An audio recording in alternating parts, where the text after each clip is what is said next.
अस्सलाम वालेकुम second year chemistry वालों, क्या हाल है बच्चों? ठीक ठाक हो? कैसी जा रही है तैयारी? लास्ट लेक्चर आपका हुआ था, क्वेश्चन आंसर सेशन भी हो गया था आपका और उसमें भी चीज़ें क्लियर हो गई थी सारी। स्टिल अगर कोई कमेंट्स हैं, अगर कोई उसमें क्वेश्चनिंग है, कोई कन्फ्यूजन है, तो ऑब्वियसली हमारे पास अब एक यही ज़रिया है, हमने इसी सिस्टम में सर्वाइव करना है। तो yes, we should learn according to the circumstances, जो भी हैं हालात उसके लिहाज से बंदा सीखता है और उनको अप्लाई करने की कोशिश करता है। ज़ाहिर है अल्लाह ताला ने जो एक सिस्टम बना रखा है दुनिया का, अब हमारी दुनिया तो अपने तरीके से बड़े नॉर्मल तरीके से और बड़े राजी बाजी चल रही थी जनाब। सुबह रोज़ उठ रहे थे और नमाज़ पढ़ी और उसके बाद तैयार श्यार हुए, स्कूल जा रहे हैं, कॉलेजेस जा रहे हैं, ऑफिस जा रहे हैं, बड़ा तरतीब एक ज़िंदगी की चल रही थी। दोपहर को वापस आए हैं जनाब, आते हुए फल लेके आए अब्बा जी, और बड़ा अच्छा एक माहौल चल रहा है। शाम को पार्क में घूमने जा रहे हैं, हाँ बिल्कुल, बीच में एकेडमीज़ भी जा रहे हैं ऑब्वियसली। तो लेकिन अल्लाह ताला के काम है कि अल्लाह ताला ने मामला और ज़िंदगी का और दुनिया का निज़ाम पूरा तलपट करके रख दिया है, उलट कर दिया है। मर्ज़ी है अल्लाह ताला की, अल्लाह ताला बेहतर जानते हैं। तो but we have to survive in the conditions, we have to survive in the circumstances.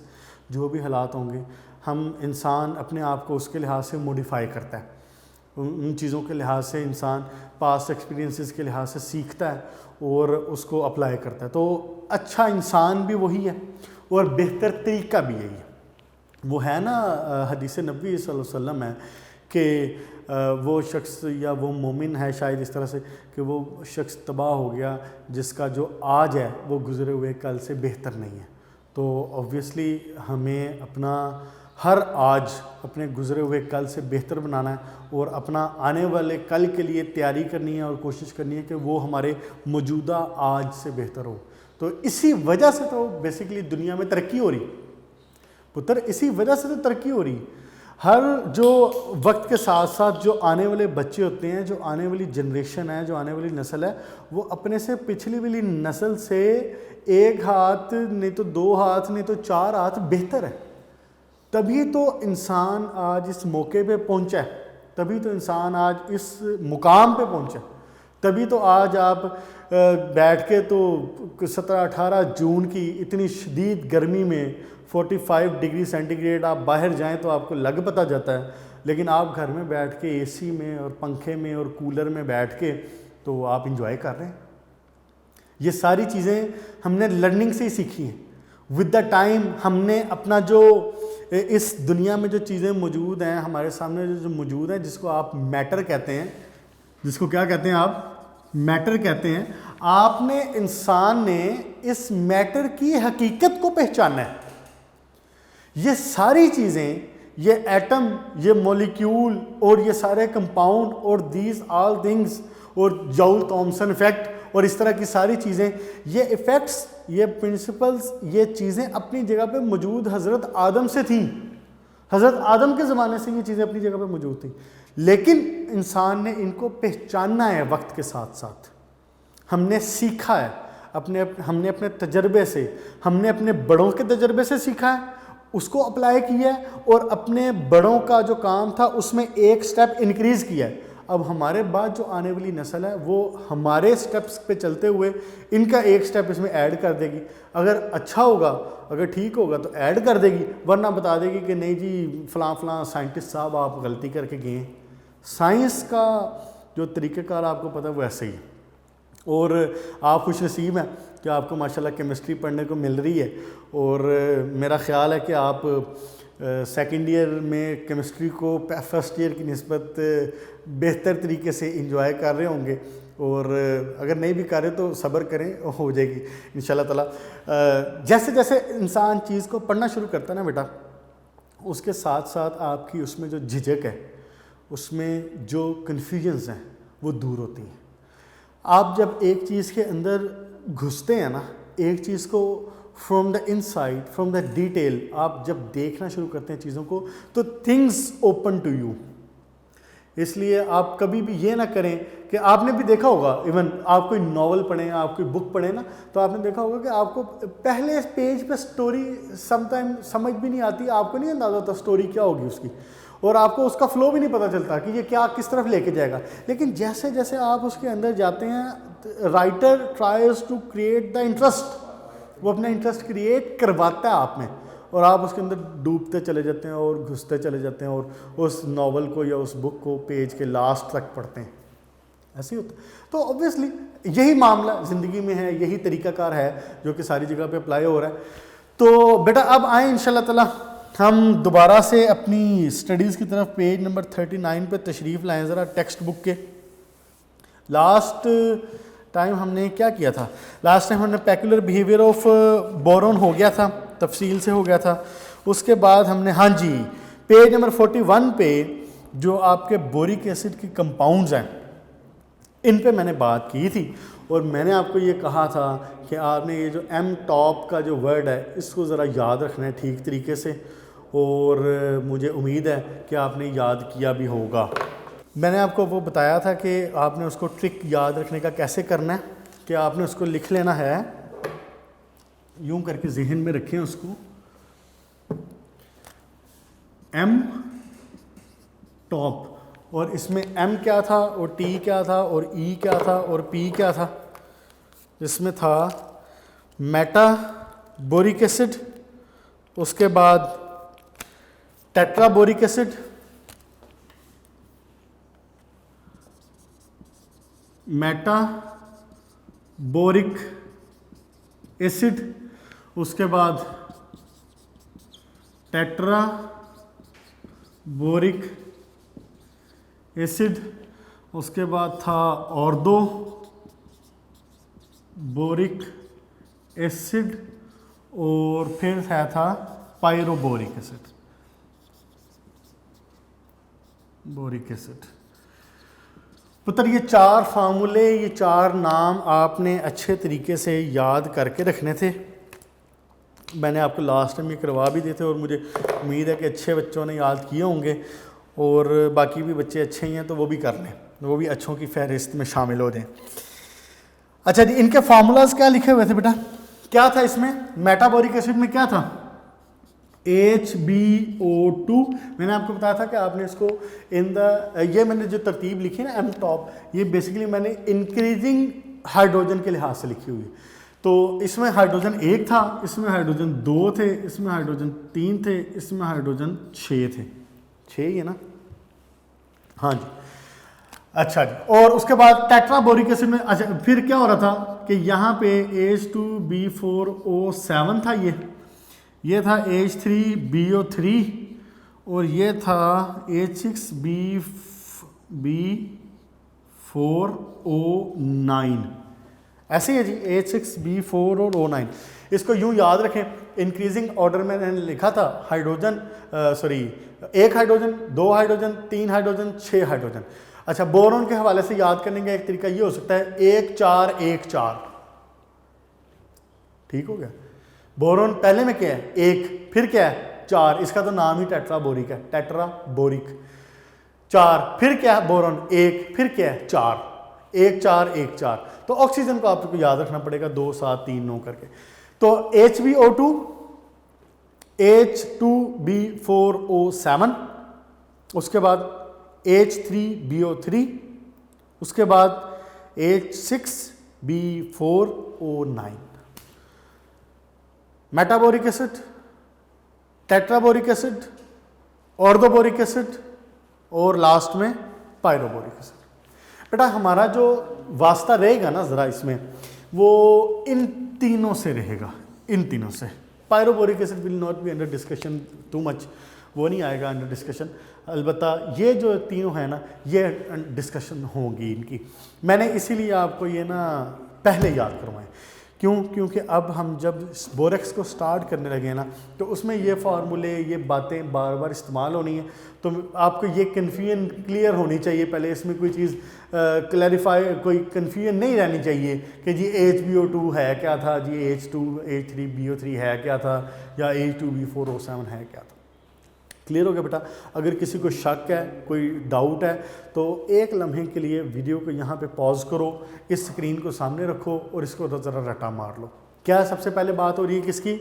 Metabolic. पहले आप तरतीब याद रखना, बुक में तरतीब डिफरेंट है, उसने और 2 मेटा पहले लिखे हुए हैं, मैंने ये याद रखने के लिए तरतीब आपको बताई। एम टॉप के नाम से लिखें इसको।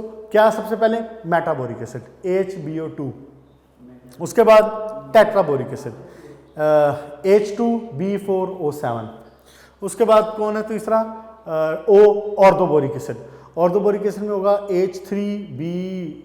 H3BO3, और उसके बाद जनाब अली होगा पायरोबोरिक एसिड, और पायरोबोरिक एसिड में होगा H6B4O9, ये हो गया आपका पायरोबोरिक एसिड। All okays. चलें जी, अब वापस तशरीफ़ लाएं, ज़रा एक पेज पीछे करें, पेज नंबर 39 के ऊपर। Now we are going to start borax. Compounds of boron में पहले हम डिस्कस करेंगे बोरेक्स को। What is the borax? क्या होता है जनाब बोरेक्स? अगर आप इसको एक नज़र देखें ना ज़रा, क्या नाम है इसका, ये जो पेज नंबर 39 के ऊपर जो पहली लाइन है, तो उसने लिखा हुआ borax is a sodium salt of tetraboric acid. Borax is a sodium salt of tetraboric acid. अब आपके सामने ये मिटा हुआ है और आपके बुक्स पे ज़रा नज़र मारे बगैर आप मुझे ये बता दें कि what is टेट्राबोरिक acid. Tetraboric acid क्या? अभी हमने नाम लिया पीछे, एम टॉप HbO2 मेटा था, टेट्रा था H2B4O7। अल्लाह ताला भला करे। ठीक हो गया बेटा? H2B4O7 H2B4O7। अगर मैं, अच्छा लास्ट लेक्चर में भी मेरा ख्याल है हमारी ये बात हुई थी, मैंने आपको ये कहा था कि अगर मैं इसमें से इस प्रोटॉन को रिमूव कर दूं और इसको मैं सोडियम के साथ, पोटाशियम के साथ, कैल्शियम के साथ, किसी भी चीज़ के साथ कर दूं, रिप्लेस कर दूं, तो मैं कहूँगा कि that thing is the salt of tetraboric acid. देखें, अगर मैं कहता हूँ, मैंने इसको सोडियम के साथ रिएक्शन करवाया बाय एनी मीन्स, कोई भी, मैंने इसको Na2B4O7 में कन्वर्ट कर दिया। ठीक हो गया जनाब? अब इसको मैं कह सकता हूं sodium salt of tetraboric acid. क्यों? क्योंकि ये टेट्राबोरिक एसिड से बना है। बेटा यहां पे ना एक बात छोटी सी ज़हन में रखो, हम इसमें भी और आगे जाके ऑर्गेनिक में भी अक्सर ये चीज़ इस्तेमाल करेंगे कि जो आपकी प्रोडक्ट है ना, जो आपका रिएक्टेंट है, उससे जो प्रोडक्ट हासिल हो रही है, हम सम टाइम कह लिया करेंगे कि जनाब ये चीज़ इससे हासिल हुई है तो इसका नाम इसके हवाले से होगा। वही बात जो मैं यहाँ पे कह रहा हूँ। क्या ये H2B4O7 क्या है? याद किया आपने भी, टेट्राबोरिक एसिड। तो अगर मैं इसमें से प्रोटॉन है ना, ये हाइड्रोजन है, ये एसिड है ना बेसिकली, तो मैं अगर इसको इसको यहाँ से रिमूव कर दूँ और मैं इसकी जगह पर सोडियम लगा दूँ, बाय एनी मीन सोडियम के साथ रिएक्शन करवा दूँ, जो भी करवा दूँ, मैं यहाँ पे जनाब सोडियम, हम देखेंगे भी कैसे हो सकता है, मैं यहाँ पे जनाब अली सोडियम को इंट्रोड्यूस करवा दूँ, हाइड्रोजन प्रोटॉन गायब, यहाँ पे सोडियम आ गया, तो मैं आपको कहूँगा sodium salt of tetraboric acid. इसका नाम था टेट्राबोरिक एसिड और ये हो जाएगा आपका sodium salt of tetraboric acid. बच्चे कह रहे थे मुझे, शायद कमेंट्स में भी था, बच्चे कह रहे थे कि बड़ा बड़ा लिखा कर। मैं कोशिश तो वैसे कर रहा हूँ कि बड़ा बड़ा और खुला खुला लिखा जाए ताकि इसमें कैमरा में दिखने में इजी हो, तो लेकिन ये है कि जो आदत है जैसे बोर्ड पे नॉर्मली लिखने में, तो समटाइम बंदा जब फ्लो में आ जाता तो दोबारा उसी तरह से लिखना शुरू कर देते हैं। तो अलबत्ता जहन में मेरे है और कोशिश मेरी है कि मैं जॉइन राइटिंग अवॉइड करूं और कोशिश करूं कि बड़ा लिखा जाए और क्लियर लिखा जाए। तो लेकिन बेटा अगर मिसाल के तौर पे अगर लिखा हुआ नज़र नहीं भी आ रहा, या लेट्स से लॉजिकली देखें ना चीज़ों को, अगर लिखा हुआ समझ नहीं आ रहा तो पुत्र ऐसा तो कभी भी नहीं हुआ कि मैंने एक वर्ड बोला ना हो और मैंने लिख दिया हो। ऐसा तो कभी भी नहीं होता ना कि मैं एक बोर्ड के ऊपर एक चीज़ लिख दूं और मैंने वो बोली ना हो। अब मैंने आपके सामने ये लिखा है sodium salt of tetraboric acid, तो मैंने साथ में बोला है sodium salt of tetraboric acid. तो ऑब्वियसली अगर आपको लिखे हुए में कोई इशू हो रहा है, कैमरा की वजह से नज़र नहीं आ रहा है, दूर से है, जो भी मामला है इनका, तो अगर वो नज़र नहीं भी आ रहा तो ऑब्वियसली मैं साथ बोल भी तो रहा हूँ ना। तो आप अपनी खूबसूरत और प्यारी सी राइटिंग में लिख लें तो I will be more than happy, इसमें कोई मसले वाली बात नहीं है। ठीक हो गया? अच्छा जी, यहां पे ये पहली लाइन में बेटा कह रहा था कि borax is the sodium salt of tetraboric acid, it is the most important of all borates. यहां पे एक वर्ड आ गया बोरेट। बोरेट क्या होता है? बोरेट होता है BO3। यहां पे मैं लिखता हूं कि ये क्या है, बोरेट BO3, और इसकी जो वैलेंसी होती है वो होती है -3। आप मुझे बता भी सकते हैं कि इसकी नेगेटिव वैलेंसी इसके ऊपर जो आया है ये कैसे आया? ये -3 सॉरी ऑक्सीजन की क्या होती है -2, तो 3 ऑक्सीजन है, -6 हो गई। तो बोरोन की क्या होती है +3, तो बैलेंस हुआ, बचा पीछे क्या -3। आलोकिस BO3 और इसकी वैलेंसी जो है ऊपर -3 होगी, और इसका जो स्ट्रक्चर हुआ करता है वो यूं करके हुआ करता है, ऑक्सीजन ऑक्सीजन ऑक्सीजन,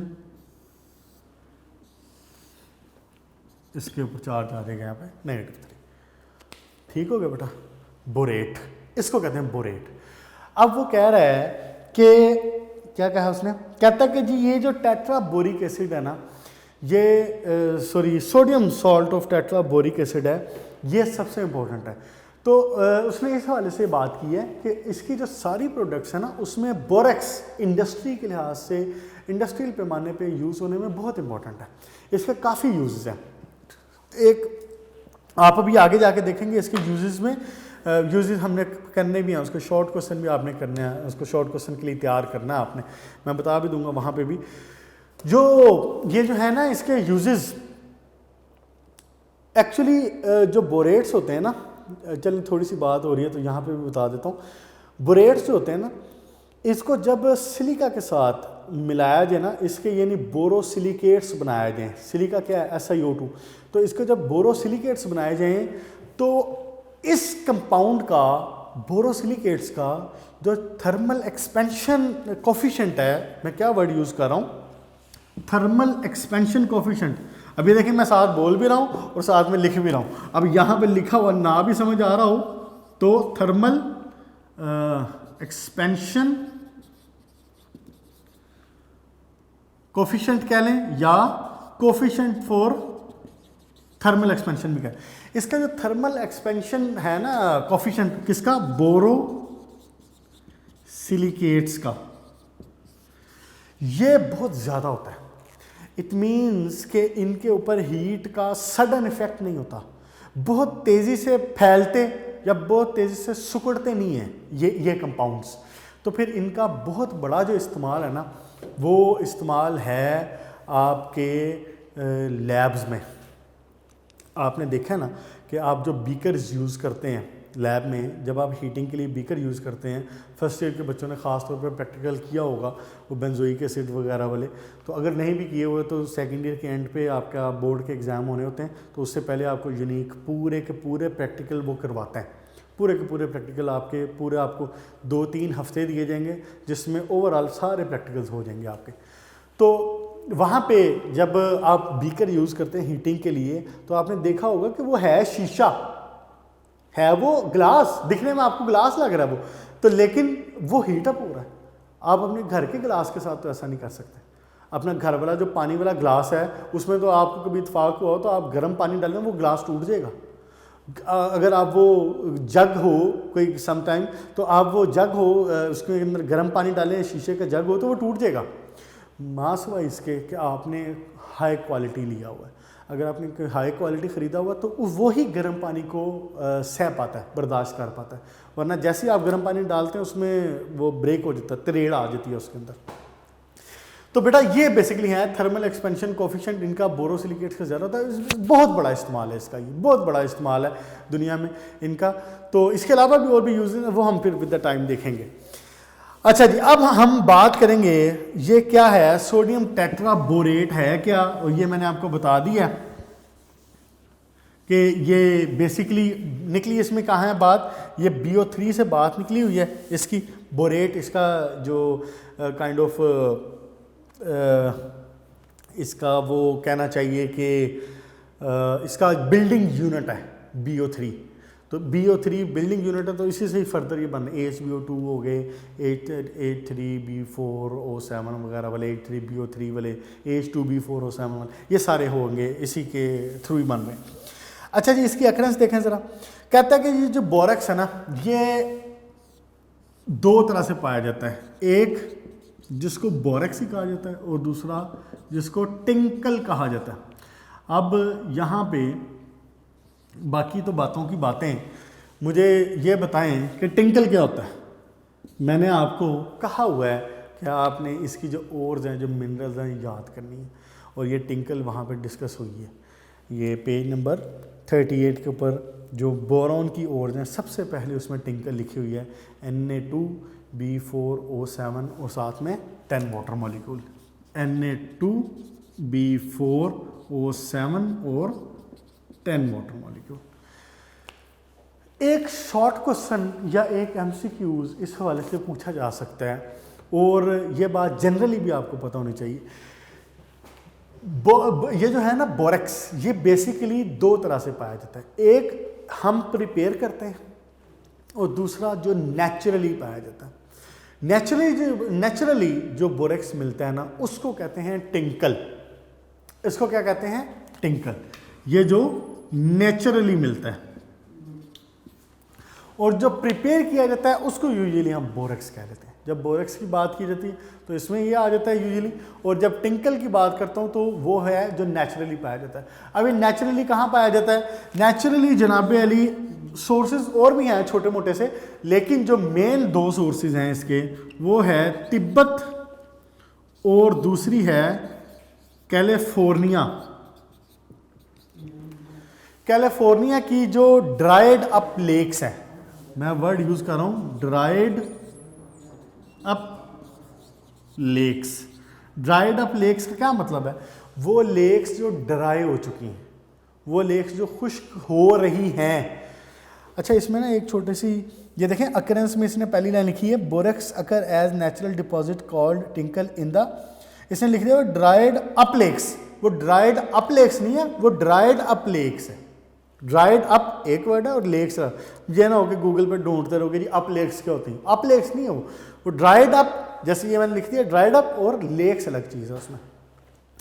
तो बेसिकली तिब्बत और कैलिफोर्निया की तरफ ना ये कुछ लेक्स हैं, आप अगर गूगल पे देखें तो बड़ी बड़ी अच्छे खासे like kind of like reverse, बहुत बड़ी इनका वास्ट एरिया कवर करती हैं, ख़ासतौर पे कैलिफोर्निया वाली। तो लेकिन ना ये lakes with the time dry हो रही हैं, खुश्क हो रही हैं ये लेक्स। तो हमें ये जो बोरेक्स है ना, ये उन एरियाज़ में जो लेक्स हैं जो खुश्क हो रही हैं, उनके कोनों पे, उनके किनारों पे, उनके साहिल पे मिलता है यूजुअली। और भी दुनिया में हैं कुछ ऐसी, लेकिन जो मेनली जो इसका काइंड ऑफ कह लें कि जी इसका जो सोर्स है, जो इसकी अकरेंस है नेचुरल, वो यहाँ पे है। तिब्बत की और कैलिफोर्निया की जो लेक्स हैं जो ड्राई हो रही हैं, उनमें पाया जाता है। अब हम आते हैं जनाब अली इसकी मैन्युफैक्चरिंग के ऊपर कि ये मैन्युफैक्चर कैसे होता है। Na2B4O7। अच्छा बेटा, आज एक काम वैसे ये साथ कर लेते हैं, मैं ना आपको इसका Na2B4O7 का जो है ना ये स्ट्रक्चर बता देता हूँ। आज ये टॉपिक मुकम्मल तो नहीं हो सकेगा, तो इंशाल्लाह ताला नेक्स्ट में कर लेंगे, लेकिन इसका फ़ायदा ये हो जाएगा कि जो बेसिक्स है ना ये आपकी हो गई हैं सारी। जितनी इसके बारे में बतानी थी मैंने बात, बोरेट्स की बात होगी, जो मॉलिक्यूल्स की बात, ये सारी बातें हो चुकी। आपका जो अगला टॉपिक है बोरिक एसिड्स वाला, वो भी इसी में कवर हो जाएगा। जब आपकी बेसिक इन्हीं तीन चीज़ों की जो मैंने आपके सामने नाम ली, मेटाबोरिक एसिड, पायरोबोरिक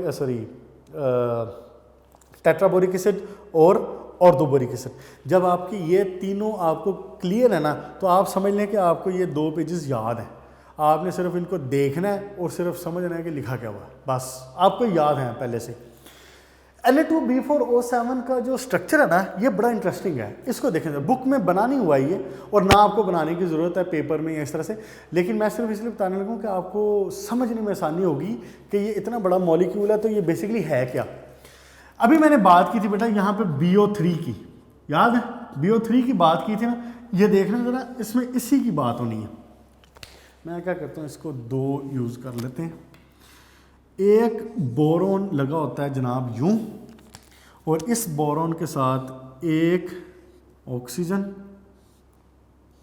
ऑक्सीजन ऑक्सीजन। देखें, याद आ गया जो अभी मैंने BO3 का स्ट्रक्चर बनाया था, सेम टू सेम वही चीज़ बन गई। मैंने आपको कहा था ना, it's kind of building blocks, ये एक किस्म का उसका बिल्डिंग ब्लॉक है। इसी से सॉरी इसी से फर्दर बनेगा। देखें ज़रा, ये एक BO3 हो गया, दूसरा BO3 जनाबे अली यहाँ पे होता है, ये हो गया आपका दूसरा BO3, ऑक्सीजन ऑक्सीजन ऑक्सीजन। इसको रेज कर देता हूँ, कन्फ्यूजन ना रहे कोई कि ये बन क्या रहा है। ये है Na2B4O7। अच्छा, अब अगली बात देखें सर।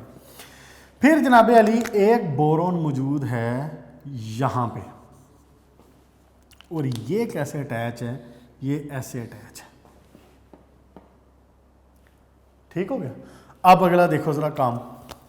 एक बोरोन मौजूद है यहाँ पे, अब ये कैसे अटैच है, ये अटैच है ऐसे और ऐसे। इंटरेस्टिंग। देखिए ज़रा, अब गौर करो, ये ऑक्सीजन की वैलेंसी सेटिस्फाइड 2 बॉन्ड, इस बोरोन की वैलेंसी 3 बॉन्ड सेटिस्फाइड, इस बोरोन की वैलेंसी 2 है, सेटिस्फाइड नहीं है, इसकी 3 है सेटिस्फाइड, ये ऑक्सीजन सेटिस्फाइड, ये ऑक्सीजन सेटिस्फाइड नहीं है, और ये। अब इन दोनों का क्या होता है, इन दोनों का मार्कर कौन सा है, ब्लैक, हाँ जी, ये देखें ज़रा,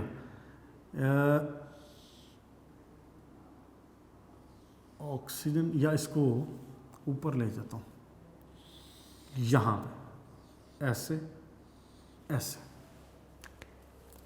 देखा BO3 कहा था ना, BO3 will be like bonding building block.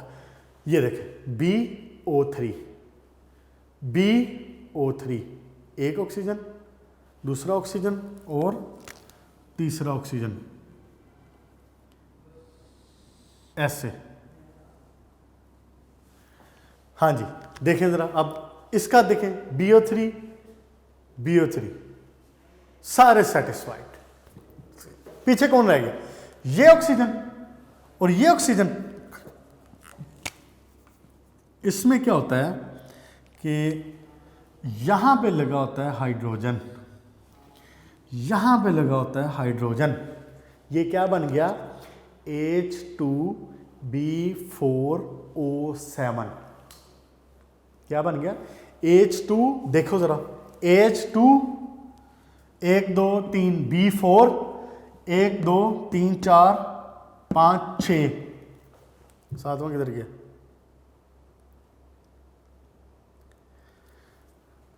पूरे है ना। ये देखें 1 2 3 4 5 6 और 7, H2B4O7। ये क्या हुआ, टेट्राबोरिक एसिड। बोरेक्स क्या है, sodium salt of tetraboric acid. हमने क्या किया था sodium salt of tetraboric acid बनाने के लिए, जस्ट वी रिमूव 2 प्रोटॉन्स। जो 2 हाइड्रोजन लगे हुए थे उनको हटा के सोडियम इंट्रोड्यूस करवा दिया, Na2B4O7। तो अब अगर Na2B4O7 लिखना हो तो मुझे यहाँ क्या लिखना चाहिए, इस हाइड्रोजन को रिमूव करवाया, इस हाइड्रोजन को रिमूव करवाया, सोडियम। यह स्ट्रक्चर है जनाबे अली Na2B4O7। अब अगर इसके साथ मिसाल के तौर पर 10 वाटर मॉलिक्यूल लगाओ तो जो 10 वाटर मॉलिक्यूल है वो क्या होता है, वो वाटर ऑफ क्रिस्टलाइजेशन है, वो एम्बेडेड है, वो अलग से साथ में मौजूद है, मॉलिक्यूल के तौर पे साथ में मौजूद है। जो स्ट्रक्चर है मेन वो Na2B4O7 का, वो ये है। क्लियर हो गया बेटा, इसको अप्लाई करते हैं इंशाल्लाह ताला। यहाँ तक इसको रखें इंशाल्लाह ताला। नेक्स्ट लेक्चर में फिर अब मैंने आपको स्ट्रक्चर भी बता दिया, बेसिक सारी बातें हो गई हैं। हम इंशाल्लाह ताला नेक्स्ट लेक्चर में अब मैन्युफैक्चरिंग स्टार्ट करेंगे इसकी, और फिर उसकी कुछ प्रॉपर्टीज़ देखेंगे। बेटा यहाँ तक रखें, अपना ख्याल रखें, अपने घर वालों का ख्याल रखें, अपने माँ बाप का ख्याल रखें। इजाज़त दें, मुलाकात होगी इंशाल्लाह फिर। Good luck, thank you.